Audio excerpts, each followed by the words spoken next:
Chioma's university years flew by in a whirlwind of lectures, late-night study sessions, and grueling shifts at her various jobs. Despite her endless hustle, the weight of financial struggle never left her. She had grown used to skipping meals, walking miles instead of taking public transport, and spending long hours hunched over her books in the dim light of her tiny room. Yet, despite the exhaustion that clung to her like a second skin, she remained focused. She had one goal in mind: to graduate and find a good job that would lift her family out of poverty. Graduation day finally arrived, and it was a bittersweet moment. Chioma stood in her graduation gown, the sun blazing down on the university grounds as proud families gathered around their children. Her own parents had made the long trip from the village, their faces glowing with pride despite the threadbare clothes they wore. Nneka couldn't stop crying as she held her daughter's hand, whispering, "You did it, Chioma. You did it." Chioma smiled, but a knot of anxiety had already begun to form in her stomach. She knew the hardest part was yet to come: finding a job. In Lagos, where the competition was fierce, graduates were pouring into the job market every day. Chioma felt confident in her abilities, but the stories of unemployed graduates haunted her. Friends who had graduated the year before had still not found steady work and had resorted to odd jobs, struggling to survive.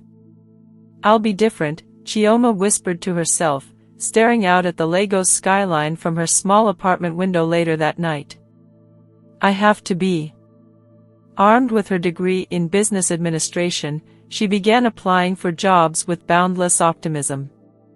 She sent out dozens of applications, each one accompanied by a carefully written cover letter.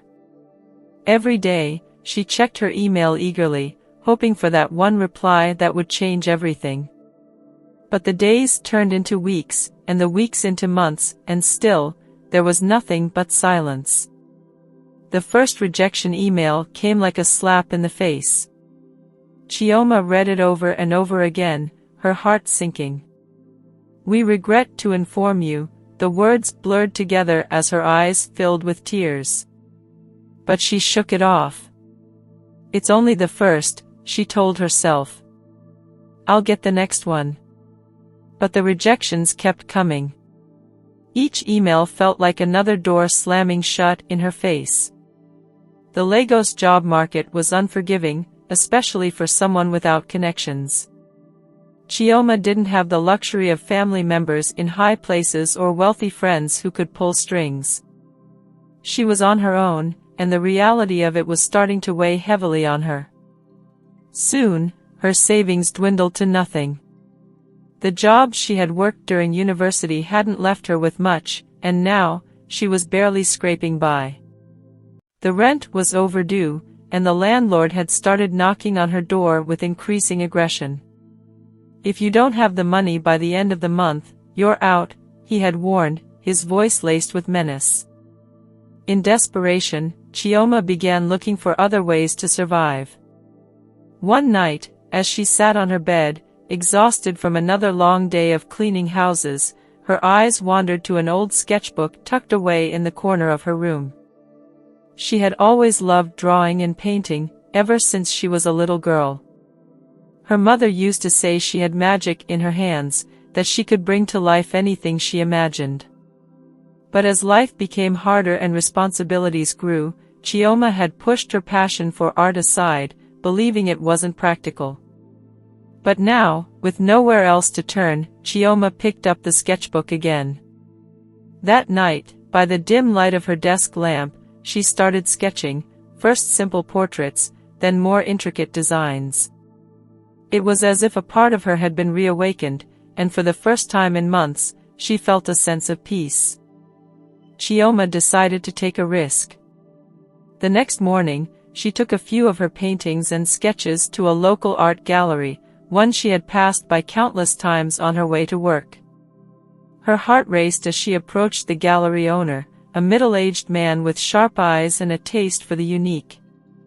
"I'm not sure if you're interested, but I have some pieces I'd like you to see," she said, her voice trembling slightly as she handed him her portfolio. The gallery owner flipped through her sketches, his expression unreadable. Chioma held her breath, waiting for him to dismiss her. But after a few moments, he nodded thoughtfully. "These are good. Raw, but they have potential," he said. "We have a community art fair next week.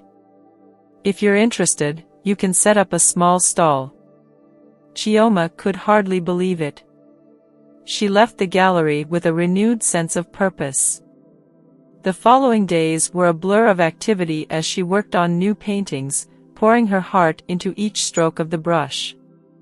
Her tiny apartment became a makeshift studio, with canvases propped up against the walls, paint splatters covering the floor. She barely slept, driven by the hope that this might be her breakthrough. The day of the art fair arrived, and Chioma set up her stall, a modest display of her work.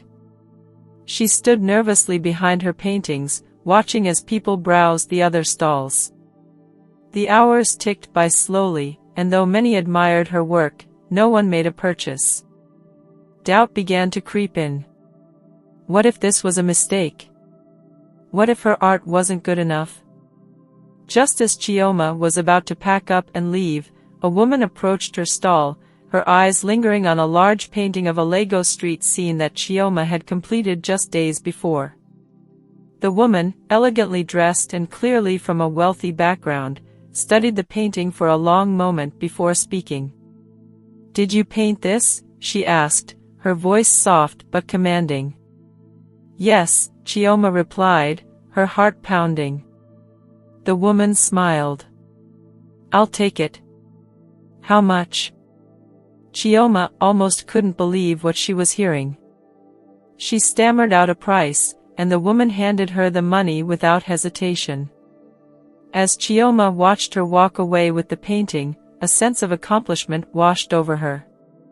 It wasn't just the money, it was the validation that her work had value. From that day on, Chioma began selling more of her paintings. It wasn't enough to sustain her completely, but it helped her keep her head above water while she continued applying for jobs. Her passion for art became an unexpected lifeline, something that kept her grounded even when life seemed overwhelming. Yet, despite her success in art, Chioma's true dream remained, to find a stable job and build the life she had always envisioned. She refused to give up on her search for a career in the business world, balancing her art with continued job applications. The exhaustion from juggling both pursuits weighed heavily on her, but she pressed on, determined not to let one setback define her future. One evening, after a particularly long day of working on a commissioned painting, Chioma returned to her cramped apartment. The dim light flickered overhead, casting shadows across the walls. She sat on her mattress, pulling out her laptop to search for more job openings. Her fingers hovered over the keyboard, but her mind was elsewhere, distracted by the growing uncertainty that gnawed at her. Just as she was about to give up for the night, an email notification popped up. She hesitated for a moment, her heart racing.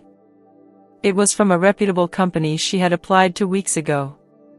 Her hands shook as she opened it, expecting another rejection. But instead, she saw the words, "We would like to invite you for an interview." For a moment, she couldn't breathe. Was this it? Was this the opportunity she had been waiting for? Chioma clutched her phone to her chest, feeling a spark of hope reignite inside her.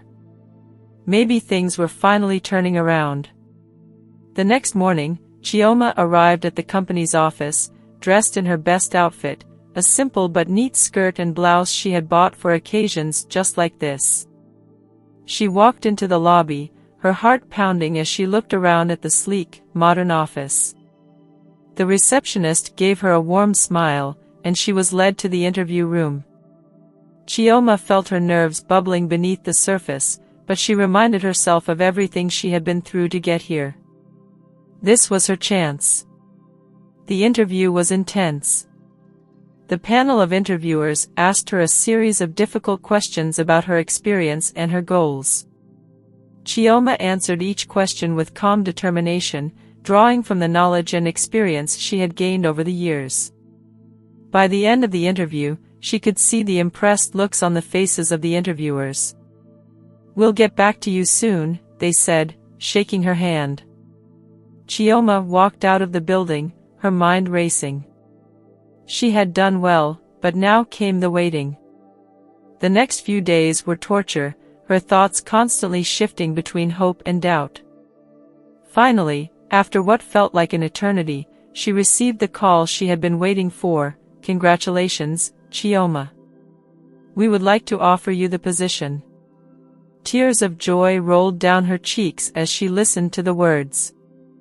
After years of struggle, sacrifice, and relentless hard work, Chioma had finally broken through. She had landed her first real job in Lagos, and though it was an entry-level position, it felt like a victory, a sign that her dreams were within reach.